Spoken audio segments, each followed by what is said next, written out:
بسم اللہ الرحمن الرحیم ما کان محمد ابا احد من رجالکم ولکن رسول اللہ وخاتم النبیین۔ صدق اللہ العظیم۔ اللہ تعالیٰ نے اس آیت کریمہ میں واضح طور پر بیان فرما دیا کہ نبی کریم محمد مصطفیٰ احمد مجتبیٰ صلی اللہ علیہ وسلم تم میں سے کسی آدمی کے باپ نہیں ہیں، اور البتہ وہ اللہ کے رسول اور خاتم النبیین ہیں۔ مسلمانوں کے یہاں اعتقادات کے باب میں سب سے اہم ترین جو عقیدہ ہے وہ عقیدہ ختم نبوت ہے، یعنی توحید باری تعالی اور انبیاء اور رسل کے اوپر ایمان لانے کے بعد، یوم آخرت پر ایمان لانے کے بعد یہ اہم ترین عقیدہ ہے کہ نبی کریم صلی اللہ علیہ وسلم کے بعد کوئی بھی نبی نہیں آئے گا۔ تاہم تاریخ کے اندر بہت سارے مدعیان نبوت ظاہر ہوتے رہے، سجاح، طلیحہ اسدی اور مسیلمہ کذاب سے لے کر مرزا غلام احمد قادیانی تک بہت زیادہ مدعیان نبوت ظاہر ہوئے، اور وہ ناکامی اور نامرادی سے دوچار ہونا ان کا مقدر ٹھہرا۔ پاکستان چونکہ اسلامی ملک اور اسلامی ریاست ہے، سن 1973 کے آئین کے اندر قادیانیوں کو غیر مسلم اقلیت قرار دے دیا گیا۔ تاہم انہوں نے پاکستان کو ترک کر کے انگلستان کو اپنا مسکن بنا لیا، لیکن انگلستان میں بیٹھ کر قادیانیوں نے مسلسل یہ کوشش کی ہے کہ وہ کسی بھی طریقے سے پاکستان کے اندر یہ جو قانون بنا ہے 1973 کا، اس کو ختم کروا دیں، اس کو محو کرا دیں کہ ان کو غیر مسلم اقلیت کی بجائے مسلم شمار کیا جانا چاہیے۔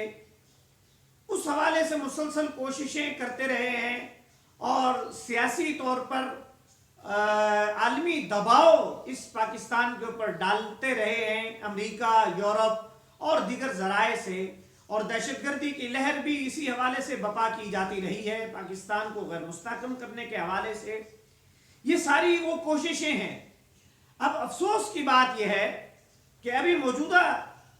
جو انتخابات سن 2018 کے 25 جولائی کو ہوئے، ان انتخابات کے بعد قادیانیوں نے اپنی اس تحریک کو دوبارہ جلا بخشنے کی کوشش شروع کر دی ہے، اور اپنے اجتماعات کے اندر موجودہ جو انتخابات کے اندر کامیاب ہونے والی جماعت ہے اور متوقع وزیر اعظم ہیں، یعنی میری مراد تحریک انصاف اور اس کے چیئرمین عمران خان صاحب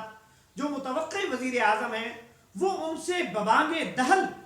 یہ مطالبہ کرتے نظر آ رہے ہیں کہ وہ اقتدار میں آتے ساتھ اس قانون کو تبدیل کرنے کی کوشش کریں اور قادیانیوں کے اوپر سے غیر مسلم اقلیت کا یہ لیبل ختم کرائیں۔ یہ انتہائی افسوسناک بات ہے، یہ قابل مذمت بات ہے۔ بحیثیت مسلمان کوئی بھی پاکستانی یہ بات ایک لمحے کے لیے بھی برداشت نہیں کرے گا کہ کوئی پاکستان کا سیاستدان یا سیاسی جماعت کسی غیر مسلم اقلیت کے لیے اپنے دل کے اندر نرم گوشہ رکھے، یا غیر مسلم اقلیت کو اور بالخصوص قادیانیوں کو جو ہے وہ سیف سائٹ فراہم کرنے کی کوشش کرے۔ اس کو کسی صورت قبول نہیں کیا جا سکتا، اور یہ جو مطالبہ قادیانیوں کی طرف سے سامنے آ رہا ہے، اس سے یہ محسوس ہوتا ہے، یہ بو نظر آتی ہے کہ کہیں نہ کہیں تحریک انصاف کے اندر لبرل، سیکولر اور لادین جو طبقہ ہے، ان سے وہ لوگ امید لگائے بیٹھے ہیں۔ اس لیے ہم پرزور مطالبہ کرتے ہیں پاکستان تحریک انصاف سے اور ان کے چیئرمین سے کہ وہ اس حوالے سے عوام الناس کے سامنے اپنے موقف کو واضح کریں، اور اپنے جو غیرت ایمانی ہے اس کی دلیل اور ثبوت فراہم کرتے ہوئے قادیانیوں کو منہ توڑ جواب دیں، اور تاکہ مسلمانوں کے قلوب و اذہان کو تسلی اور تشفی ہو سکے۔ اور اگر ایسا نہ ہوا اور اس میں کوئی بادل ناخواستہ کوئی ایسی کوشش کرنے کی، ناپاک جسارت کرنے کی کوشش کی گئی، جیسا کہ مسلم لیگ نون نے حلف نامے میں ترمیم کرنے کی کوشش کی تھی اور اس کا وہ خمیازہ بھگت چکی ہے الیکشن میں ناکامی اور نامرادی کا، تو یقیناً یہی ذلت اور یہی رسوائی اور یہی جو ہے بدنامی اپنا تحریک انصاف اور اس کے چیئرمین کا مقدر ٹھہرے گی۔ ضرورت اس امر کی ہے کہ قبل اس کے کہ کوئی مصیبت یا کوئی مشکل ان کے گلے میں آن پڑے، اس سے پہلے وہ اللہ تعالیٰ سے جو ہے اللہ تعالیٰ کی جانب متوجہ ہوں اور نبی کریم صلی اللہ علیہ وسلم سے محبت اور مودت رکھنے والے کروڑوں پاکستانی مسلمانوں کے جذبات کی قدر کرتے ہوئے اپنا وضاحتی بیان اور اپنا قادیانیوں کے اس جو سوشل میڈیا کے اوپر جو بیان گردش کر رہا ہے اس کے خلاف اور اس کی مذمت کا بیان جاری کریں۔ والسلام علیکم ورحمۃ اللہ وبرکاتہ۔